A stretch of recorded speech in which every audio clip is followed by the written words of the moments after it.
Club বিশ্বকাপের রোমাঞ্চ পেরিয়ে ঘরের লিগে ফিরেই চেনা রূপে ফিরলেন লিওনেল মেসি। মেজর লিগ সকারে সিএফ মন্ট্রিয়ালের বিপক্ষে দুর্দান্ত জোড়া গোল করে ইন্টার মায়ামিকে 4-1 গোলের বিশাল জয় এনে দিলেন আর্জেন্টাইন জাদুকর। কানাডার মন্ট্রিয়ালে শুরুটা অবশ্য বাজেভাবেই করেছিল মায়ামি। ম্যাচের দ্বিতীয় মিনিটেই নিজেদের ডি বক্সের সামনে বল হারান মেসি, আর সেটি থেকেই গোল করে এগিয়ে যায় মন্ট্রিয়াল। কিন্তু এরপর ম্যাচটা পুরোপুরি মেসি ও ইন্টার মায়ামির দখলে। একের পর এক আক্রমণে প্রতিপক্ষকে চাপে ফেলে রাখেন মেসিরা। অবশেষে 33তম মিনিটে ম্যাচে সমতা ফেরান উইঙ্গার তাদেও আলেন্দে, যার গোলে অ্যাসিস্ট করেন মেসি নিজেই।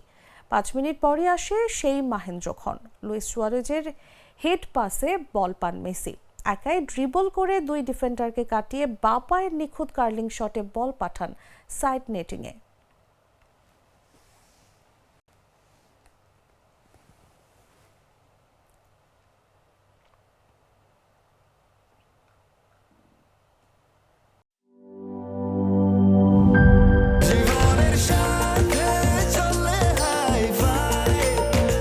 স্বাস্থ্যকর অল টাইম ফ্যামিলি কেক, সব সময় অল টাইম হেলদি লাইফ।